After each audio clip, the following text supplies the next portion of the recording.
नमस्कार। आज की इस प्रेस वार्ता में आप सभी पत्रकार बंधुओं का बहुत बहुत हार्दिक स्वागत। धन्यवाद कि आप छोटे से नोटिस के ऊपर यहाँ सारे लोग पधारे, इसके लिए मैं आपका बहुत बहुत धन्यवाद करना चाहता हूँ। आज की ये जो प्रेस वार्ता है ये इसलिए रखी गई कि पिछले कल जो 1 तारीख को हमारा यहाँ पे एक कार्यक्रम हुआ और उस कार्यक्रम में माननीय मुख्यमंत्री हिमाचल प्रदेश सरकार श्री जयराम ठाकुर जी ने विशेष तौर पे वहाँ पे अपनी उपस्थिति दर्ज करवाई।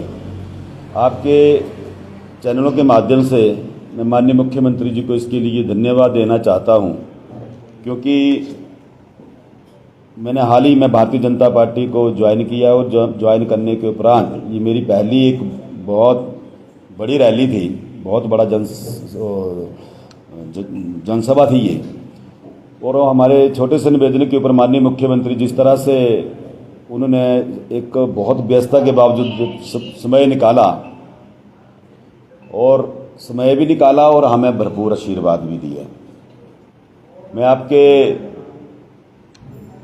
चैनल के माध्यम से ही धर्मशाला की माननीय सम्मानित देवतुल्य जनता का हार्दिक अभिनंदन करना चाहता हूं कि जितने लोग वहां पे थे वो उन्होंने उस सभा को एक विशाल जनसभा का रूप दिया और सुबह 10:30 बजे से लेके शाम को 5 बजे तक एक मुसत वो वहाँ बैठे रहे।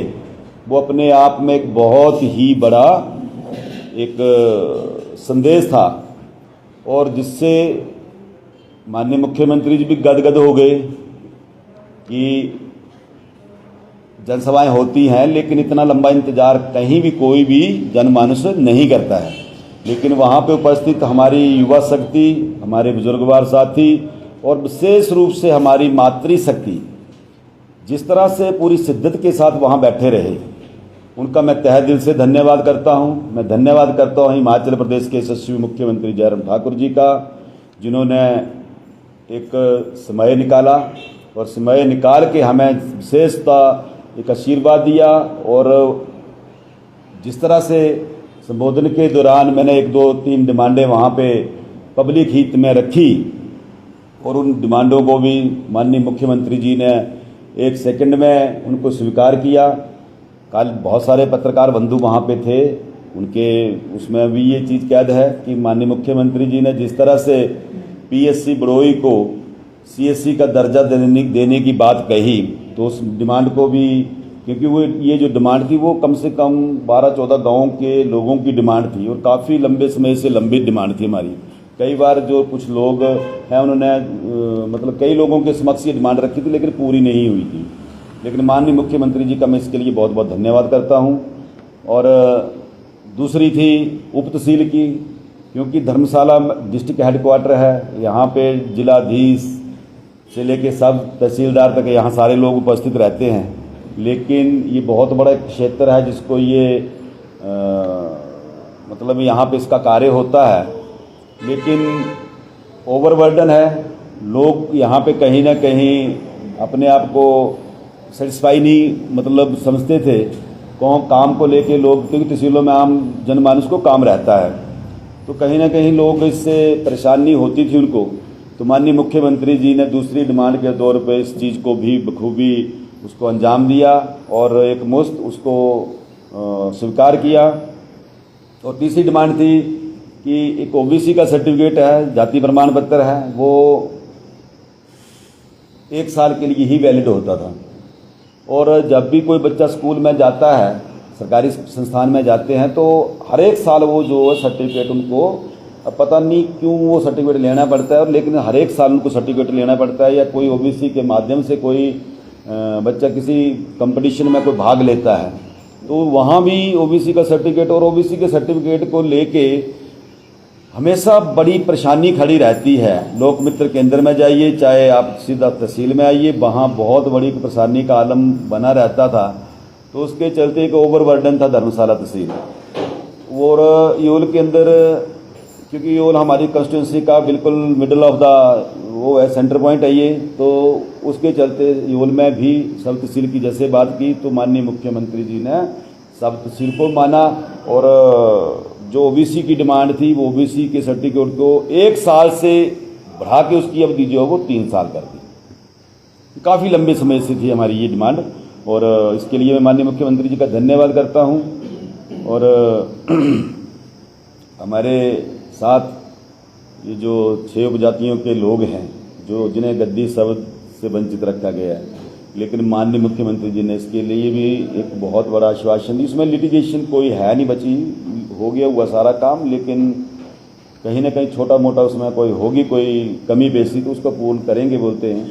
और उसमें भी तो मैं इनके माध्यम से माननीय मुख्यमंत्री जी का उसके लिए भी धन्यवाद करना चाहता हूं। और उस मस्त जनता का धन्यवाद जिन्होंने हमें इतना अपना सहयोग दिया, अपना प्यार दिया।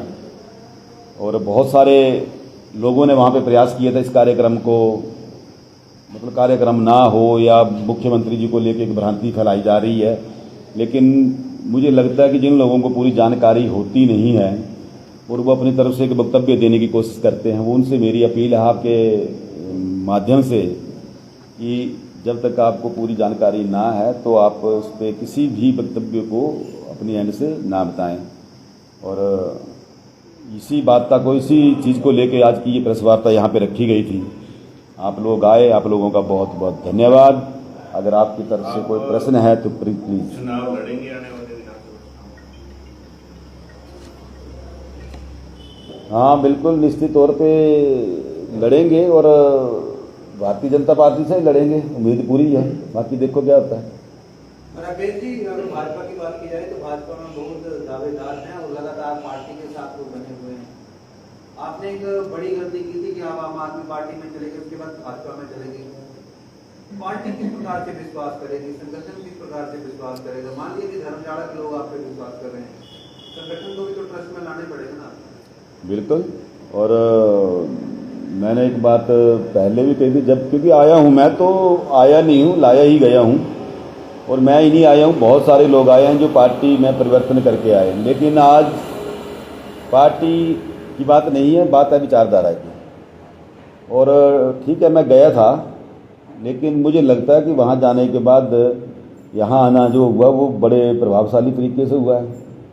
और आया हूँ तो कुछ बात करके ही आया हूँ, ऐसी बात भी नहीं है। और ये भी नहीं है कि पार्टी जो है वो, जिस तरह से हिमाचल प्रदेश के मुख्यमंत्री जी ने एक बात कही है कि हम सरकार नहीं, हम रिवाज बदलेंगे। उत्तराखंड, यूपी का आप उदाहरण ले लीजिए, वहाँ पे बहुत बड़े बड़े दिग्गज नेताओं के टिकटें कटी हैं। ये जरूरी नहीं है कि आपका कद कितना है, लेकिन ये जरूरी है कि आप कितने फील्ड में कितने स्ट्रॉन्ग और आप जीतने वाले कैंडिडेट हैं कि नहीं। आप विधायक हैं, मंत्री हैं, ये चीज़ मैटर नहीं करती है, क्योंकि वहाँ पे बहुत बड़े लार्ज स्केल में एक बदलाव हुआ है। तो हिमाचल के अंदर भी, क्योंकि हिमाचल प्रदेश